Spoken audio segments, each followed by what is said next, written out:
মঙ্গল শোভাযাত্রার নাম পরিবর্তন নিয়ে কোনো আলোচনা হয়নি বলে জানিয়েছেন সংস্কৃতি উপদেষ্টা।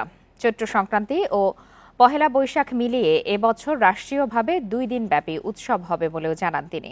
বিকালে ঢাকা বিশ্ববিদ্যালয়ে পহেলা বৈশাখের প্রস্তুতি সভা শেষে তিনি জানান, এবার মঙ্গল শোভাযাত্রায় অংশ নেবেন বিভিন্ন জাতিসত্তার মানুষ।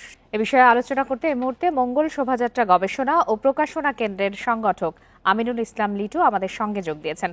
জনাব আমিনুল ইসলাম লিটু, আপনাকে স্বাগত জানাচ্ছি ইন্ডিপেন্ডেন্ট টেলিভিশনে। এই ঈদে জামা জুতো অ্যাক্সেসরিজের ডিসকাউন্ট।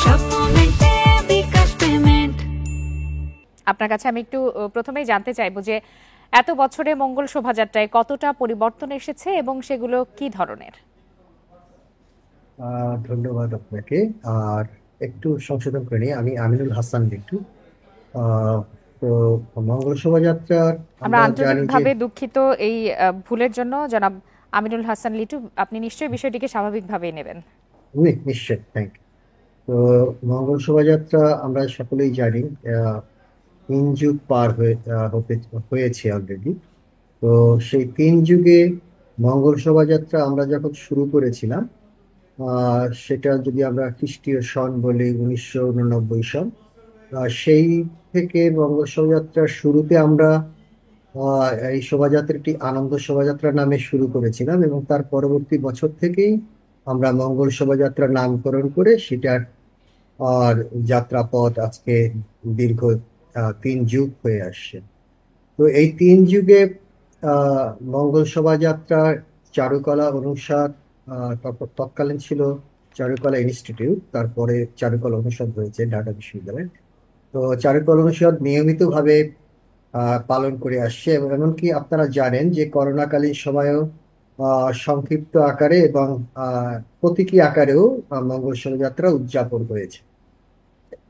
তো এই উদযাপনের সর্বত্রই মঙ্গল শোভাযাত্রা, আমরা সকলেই জানি যে মঙ্গল শোভাযাত্রা এটা কোনো সাধারণ একটি মিছিল বা র্যালি নয়।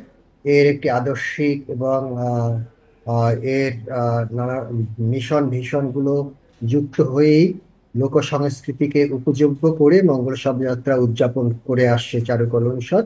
এবং তৎপরবর্তী সময়ে সারা বাংলাদেশ সহ এবং 2016 সালে ইউনেস্কোর ইন্টেঞ্জিবল কালচারাল হেরিটেজ যুক্ত হওয়ার পরে দেশের বাইরে যেখানে বাঙালিরা বাস করে সেখানে অসংখ্য জায়গায় মঙ্গল শোভাযাত্রা উদযাপন হয়ে আসছে। জি, তো মঙ্গল শোভাযাত্রা আয়োজনের উদ্দেশ্য আসলে কি এবং সেটি বাঙালিকে কি ধরনের বার্তা দেয়? দেখুন, একটা জিনিস লক্ষ্য করবেন যে 1967 সনে যখন রবীন্দ্রসঙ্গীত সমস্ত বেতার এবং টেলিভিশন মাধ্যমে নিষিদ্ধ হয়েছিল, এবং তার প্রেক্ষিতে ছায়ানট বটমূলে বর্ষবরণের প্রভাতী অনুষ্ঠানের যে আয়োজন করেছিল, সেটাও একটা প্রতিবাদ ছিল। এবং এই যে সাংস্কৃতিক প্রতিবাদের যে ধারা, সেটা আমাদের দীর্ঘদিনের একটা সূতিকাগার হয়ে আসছে ছায়ানটের কাছ থেকে।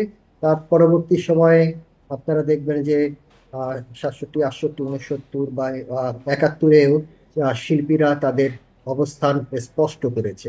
এবং যখন এরশাদ সরকার আসে এবং দীর্ঘ সময় রাজনৈতিক প্রেক্ষাপটে সামরিক শাসন চলছিল, এবং সেই এরশাদ সরকারের শেষকালীন সময়ে 1999 সালে এক রকমের রাজনৈতিক যে অংশগ্রহণগুলো মানুষের মধ্যে বিভাজন, এবং ঢাকা বিশ্ববিদ্যালয় তখন আহ, ক্রমাগত সেশন জটে ছাত্ররা যখন অতিষ্ঠ হয়ে গেছিল, এবং অনাচার অবিচারের জায়গা থেকে তখন এই মঙ্গল শোভাযাত্রার সূচনা হয়। এবং আমরা জি, তখন জনাব একটি আমিনুল হাসান লিটু, আমি একটু আপনার কাছে স্পেসিফিক ভাবে জানতে চাই, যেহেতু আপনি মঙ্গল শোভাযাত্রা গবেষণা ও প্রকাশনা কেন্দ্রের সংগঠক।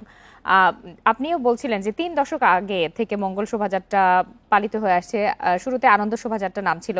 সেক্ষেত্রে 1000 বছরের ঐতিহ্য বলা হয় কেন বাঙালির? আহ, 1000 বছরের ঐতিহ্য মঙ্গল শোভাযাত্রা না, বাঙালি সংস্কৃতির ঐতিহ্যটা 1000 বছর বলা। মঙ্গল শোভাযাত্রাটা যে এই তথ্যটি উপকরণ, আমার মনে হয় অনেকেরই অজানা। হ্যাঁ, মঙ্গল শোভাযাত্রার যে উপকরণগুলো ব্যবহার করা হয় সেগুলোর অতীত এবং সেগুলোর সাংস্কৃতিক ইতিহাস অনেক। যেমন আমরা লোক সংস্কৃতির কথা বলি, সেই লোক সংস্কৃতির বয়স নির্ধারণ করা তো একটা কঠিন হয়ে যাবে।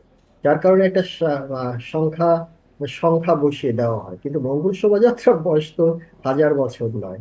হ্যাঁ, এটা মাত্র তিন যুগ বা 3 দশক আমরা যেটাই বলি, সেটা পার হয়েছে। জি। আর এর যে আমাদের যে বাঙালি সংস্কৃতি বা আমাদের যে সংস্কৃতি আমরা চর্চা করি, বাংলাদেশের মানুষ, বাংলা ভাষাভাষী, তারা আমরা সবসময় বইয়ের ভাষায় এবং কথ্য ভাষায় আমরা বলে থাকি যে বাঙালি সংস্কৃতি 1000 বছরের একটি ঐতিহ্য। কিন্তু সেটা জি। এই জন্য এইটা নয় যে এটা মঙ্গল শোভাযাত্রা 1000 বছরের ঐতিহ্য। জি, জনাব মঙ্গল আমিনুল হাসান লিটু, আপনাকে অসংখ্য ধন্যবাদ আমাদের সাথে বিষয়টি বিস্তারিতভাবে তুলে ধরার জন্য।